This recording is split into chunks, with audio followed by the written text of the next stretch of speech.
Tudo da Canção Nova em um só lugar. Canção Nova Play. O Senhor esteja convosco.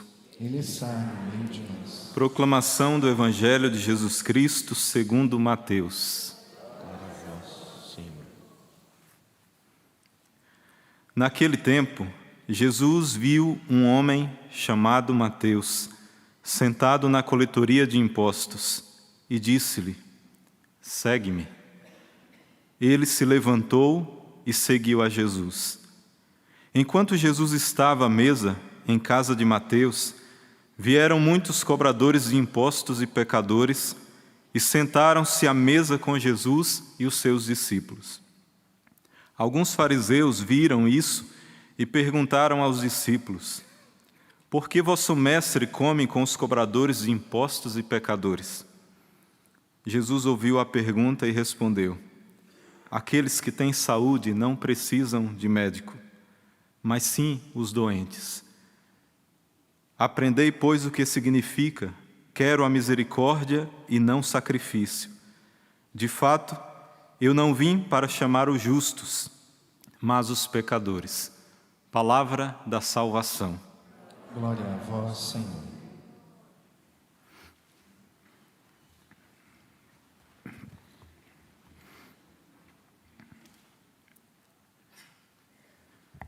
Pouca coisa nós temos nas Sagradas Escrituras sobre Mateus, mas o pouco que nós temos, o episódio de seu chamado é o mais significativo. E é o mais importante, o dia que o Senhor nos encontra. Se formos ver na nossa vida o que é mais importante, acho que seria o dia que o Senhor nos encontra e nos salva. A partir daí, tudo, se nós entregarmos a nossa vida ao Senhor, tudo mais é acréscimo. O dia que o Senhor nos encontra e salva é o mais importante. Existe um detalhe importantíssimo no relato de Mateus, esse que eu acabei de proclamar, e também dos dois outros evangelistas, Lucas e Marcos, que também fala do encontro de Mateus com Jesus. Vejamos primeiro o relato de Lucas, que é comum com Marcos.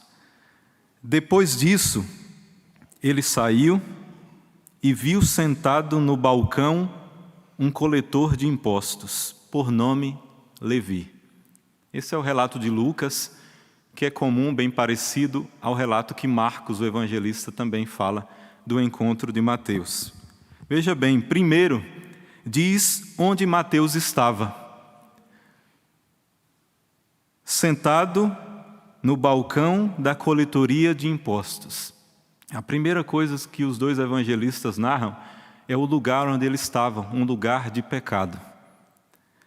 Segunda coisa, depois diz o que ele era, um cobrador de impostos, ou seja, também um publicano.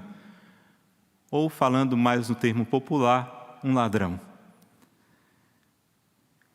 E chamam pelo nome de Levi, um nome desconhecido pelos publicanos ali ao redor de Mateus, um nome que possivelmente podem ter colocado para tentar esconder realmente o nome dele de publicano. Mateus era o nome que todos conheciam, era o nome de pecador. Era o Mateus, o pecador. O Mateus, lembra? É o ladrão, aquele coletor de impostos. Eles usaram o nome Levi, o segundo nome de Mateus. Mateus, Levi, era um publicano, cobrador de impostos. Os homens dessa profissão eram muitos desprezados entre os judeus. Por que eles eram desprezados? Vejam, eles eram contratados pelo poder romano. Roma já cobrava impostos altíssimos que muitos não conseguiam nem pagar. E os cobradores de impostos, que eram judeus, contratados pelos romanos, eles ainda, cobrando os impostos que Roma cobrava altíssimo, eles cobravam ainda mais para ficar com eles. Veja bem, pelos judeus, o seu próprio povo, eles eram desprezados e tidos como ladrão e traidor, porque eles trabalhavam para Roma. E, ao mesmo tempo, eles tiravam o dinheiro para si. E para Roma, o único interesse que Roma tinha deles era o quê? Eram uma coisa para eles. Eles trabalhavam para Roma, apenas isso. Então era alguém que não tinha o apoio do seu próprio povo pelos seus pecados e porque eles faziam isso. Não tinha o apoio do seu próprio povo, não tinha o apoio de Roma, que era o seu patrão. Quem era que estava com eles? Outros cobradores de impostos. Quem circundava o meio de Mateus eram outros ladrões. Esse era o meio que Mateus vivia. Os judeus o viam como traidor e ladrão, e Roma apenas como um objeto, alguém para cobrar os seus impostos. Agora vejamos o relato do próprio Mateus. Eu iniciei falando o relato dos outros evangelistas que narram o encontro do Cristo com ele. Mas agora é o próprio Mateus falando do seu encontro com o Cristo. Partindo dali, Jesus viu um homem chamado Mateus. E depois ele diz que ele era cobrador de impostos, ele reconhece. Veja bem, é o relato não de alguém que ouviu falar do chamado. É o relato de alguém que encontrou-se com o olhar de alguém que não olhou para ele como um ladrão, de alguém que não olhou para ele como um publicano, um pecador público, mas de alguém que olhou para ele como ninguém tinha olhado. Um olhar de alguém que olhou dentro, o olhar de alguém que não viu um ladrão, um publicano, um pecador, mas alguém que acima disso viu um apóstolo. Ainda não era apóstolo do Cristo, mas ele olhou diante de todos os olhares que viam Mateus de diversas formas. Jesus olhou para ele e viu um apóstolo, alguém que ele poderia, com a força do Espírito, fazer tudo.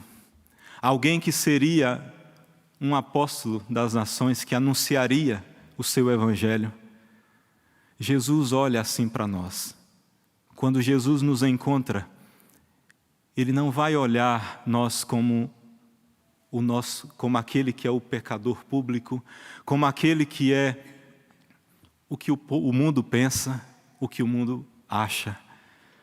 Deus vai olhar com um olhar de amor e de misericórdia. E vai olhar ainda mais, Ele vai olhar com um olhar de possibilidade. Lembra outro cobrador de impostos? E esse ainda era mais, um baixinho chamado Zaqueu.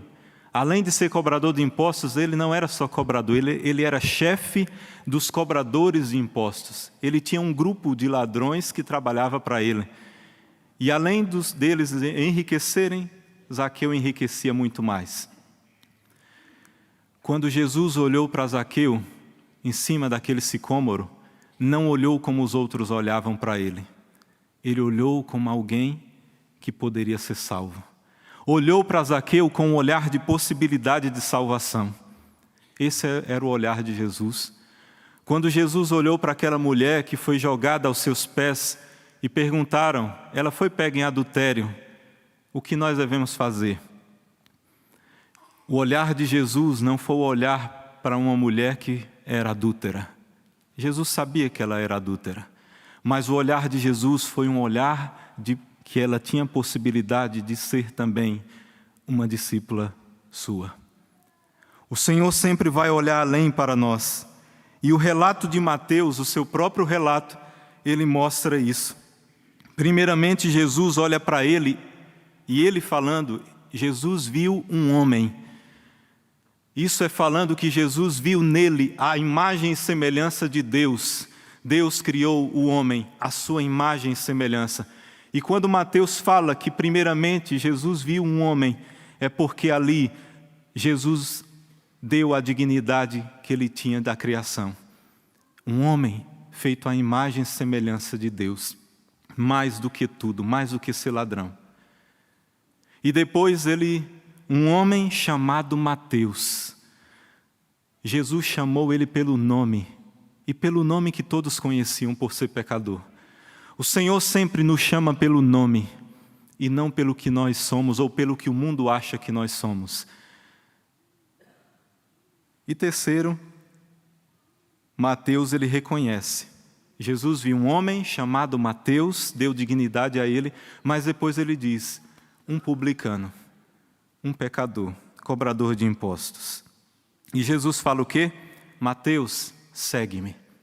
Esse segue-me, quando Jesus fala, tanto para Mateus, mas falou para Pedro, para Tiago, João, vem, segue-me. E ele fala para todos nós, quando Jesus fala, segue-me, não é apenas seguir de passos, de acompanhar Jesus para um lado e para o outro. Quando Jesus diz, segue-me, ele diz, imita-me. Imita-me, seja eu, seja outro Cristo.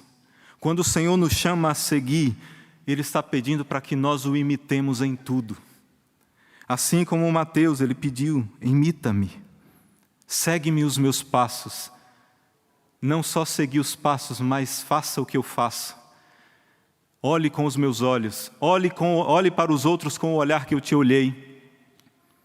Olhe com o olhar que salva. E depois ele faz o quê? Ele se levanta, num dos outros evangelhos fala imediatamente. Ele se levantou e seguiu Cristo. Esse se levantar é o verbo do grego anastasis, que quer dizer ressurreição. É o mesmo verbo que é utilizado quando Jesus ressuscita, que no evangelho da ressurreição do Cristo fala. Quando fala que Jesus ressuscitou é o verbo anastasis. O mesmo verbo usado quando Mateus se levanta. Quando o Senhor olha nos nossos olhos, quando o Senhor passa à nossa frente e nos chama, vem e segue-me, não é apenas um vem e segue-me, como eu disse, é imita-me, mas o Senhor nos ressuscita. O Senhor nos tira do pecado, nos tira da escravidão da morte, nos tira de onde nós estamos, mergulhados no pecado, na morte eterna, porque o pecado gera morte, e a morte gera condenação, a morte da alma gera condenação também. Quando o Senhor nos chama, Ele nos chama para ressuscitar, nos tirar da vida velha e nos trazer para a vida nova. Mateus ali, quando ele se levanta não mais como aquele cobrador de impostos, publicano, chamado de ladrão, mas ele se levanta como uma possibilidade de salvação. Se levanta o Cristo olhando para ele como um apóstolo, mesmo sem ainda ter andado com o Cristo ainda, mas o Senhor olha com o olhar de vocação. O Senhor já chama e já chama para uma vocação. Quem é ressuscitado sai do sepulcro. Quando o Senhor passa na nossa frente e nos chama, só permanece no sepulcro e não ressuscita se não quer. Só não sai da vida velha quando o Senhor passa na nossa frente e nos chama, se não quiser. Mas se você quer, se você já disse sim ao Senhor, e o Senhor já te chamou a imitá-lo, o Senhor já te ressuscitou, e aquele que ressuscitou não pode mais voltar ao sepulcro. Um dia nós seremos sepultados, mas a nossa alma não mais irá para a mansão dos mortos se já ressuscitamos com o Cristo. O nosso corpo perecerá. Lá nós receberemos um corpo glorioso. Mas a nossa alma, se já ressuscitamos com o Cristo, se Ele já passou na nossa vida e já nos ressuscitou, nós não podemos mais voltar à vida velha. Jesus, Ele saiu do sepulcro quando ressuscitou. Antes dele morrer, Ele chamou Lázaro para fora quando Lázaro estava no sepulcro. Lázaro ali, depois ele morreu fisicamente novamente. Mas a sua alma não morreu mais, porque o Senhor é a ressurreição e a vida. Lá na primeira leitura que nós lemos aqui, Paulo fala aos Efésios: exorto-vos a que procedais de um modo digno do chamamento que recebestes. Paulo exorta aos Efésios, aqueles que já foram encontrados, a comunidade que já estava caminhando com o Cristo, ali Paulo à frente, Paulo pede para eles e exorta, dizendo que eles devem viver de modo digno ao chamado do Senhor que foi feito a eles.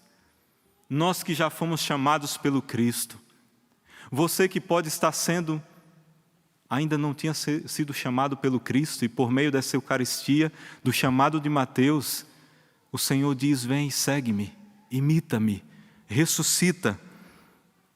Veja bem, Paulo está falando para todos nós. Viva de modo digno ao chamamento que Deus te fez. E qual é esse modo digno? Seja santo. Imita o Cristo. Imita aquele que é o santo dos santos. Vem e segue-me, imita-me, ressuscita e viva dignamente conforme o Senhor te chamou. O que você escolhe hoje?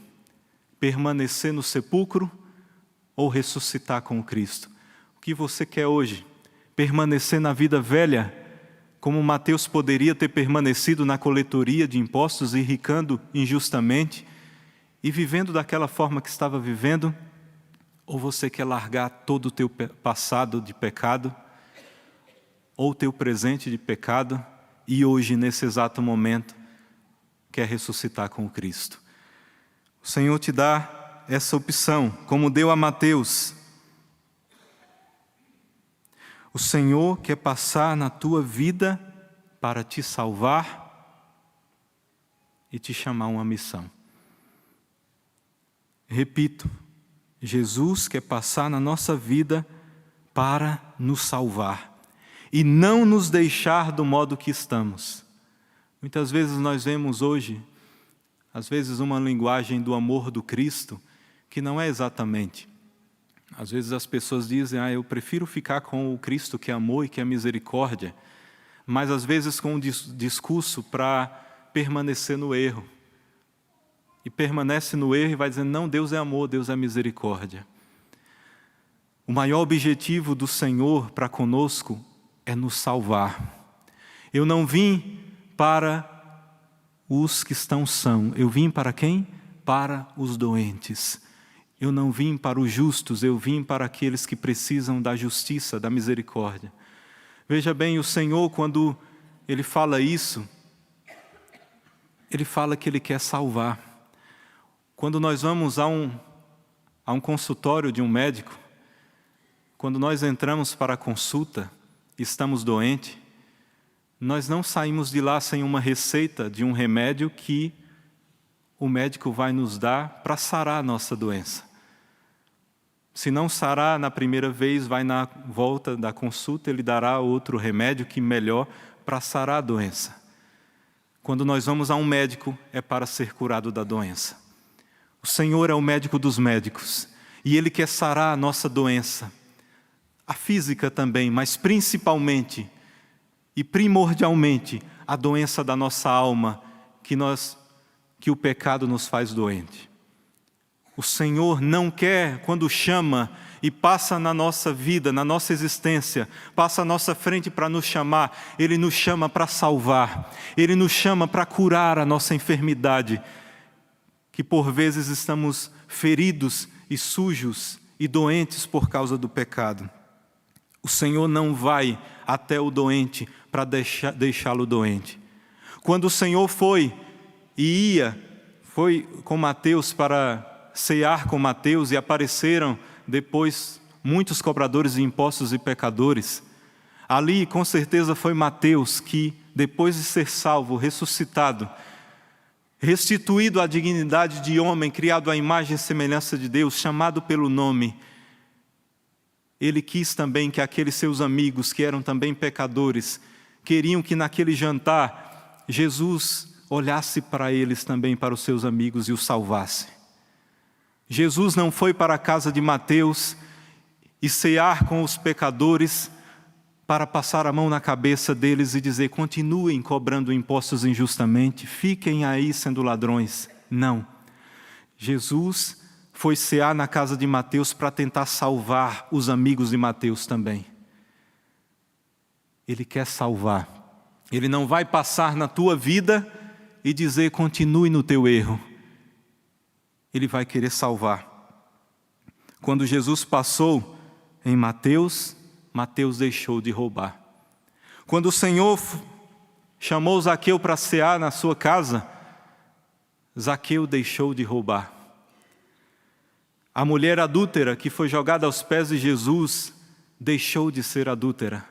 A mulher pecadora que quebrou o vaso de perfume aos pés de Jesus, quando provou da misericórdia de Jesus, deixou de ser pecadora. Maria Madalena, que tinha saído dela 7 demônios, e junto com os apóstolos, muitas mulheres acompanhavam Jesus que tinham sido expulsas de demônios e espíritos maus, de doenças. Todas elas deixaram a vida passada e seguiram o Cristo de modo novo. Todos. A mulher do poço de Jacó, quando Jesus disse: vem e bebe da água que você nunca mais terá sede, a mulher deixou aquele homem que não pertencia a ela porque não era dela, deixou o adultério e seguiu Cristo, anunciando na sua comunidade na Samaria. Paulo deixou de ser perseguidor quando encontrou-se com o amor da vida dele. Quando fitou os olhos no Cristo, o Senhor o encontrou. Ele deixou a vida passada, a vida de perseguidor, e passou a ser anunciador do Evangelho. Como está a tua vida hoje? Hoje que o Senhor passa na tua vida, você que hoje está encontrando-se com o Senhor por meio dessa Eucaristia, o Senhor te chama a deixar o teu passado de pecado, a vida velha. Agora precisa ser um homem novo, uma mulher nova, e deixar tudo aquilo que é passado no passado. E no presente, a ressurreição que Deus quer nos dar. Meus irmãos e minhas irmãs, é preciso ser radical na mudança quando o Senhor nos chama. Os apóstolos foram radicais. Por que é que hoje nós celebramos e de vermelho? Porque um apóstolo entregou a sua vida. Aquele que anda com 2 senhores, achando que está seguindo Cristo, mas seguindo o mundo e seguindo Cristo, seguindo a riqueza e seguindo Cristo, achando que está seguindo. O Senhor te chama a uma mudança radical, porque o apóstolo que deu a vida, deu o seu sangue, só pôde dar o sangue porque ele tinha o Cristo como o seu único e maior tesouro, o único Senhor. A vida velha tinha deixado para trás. Quem não entrega a sua vida inteiramente ao Senhor, corre o grande risco de no final da vida negar o Cristo. Pedro negou uma vez, mas depois que o Espírito Santo desceu sobre ele, que ele recebeu as chaves do reino dos céus, ele pôde dar a vida, entregar todo o seu sangue para dar pelo Cristo. Meus irmãos e minhas irmãs, o Senhor nos encontra, o Senhor nos chama hoje. Vem e segue-me, imita-me. Que sejamos e tenhamos a atitude que Mateus teve de alguém que foi ressuscitado e que quer seguir inteiramente o Cristo e dar a vida. Louvado seja o nosso Senhor Jesus Cristo. Tudo da Canção Nova em um só lugar. Canção Nova Play.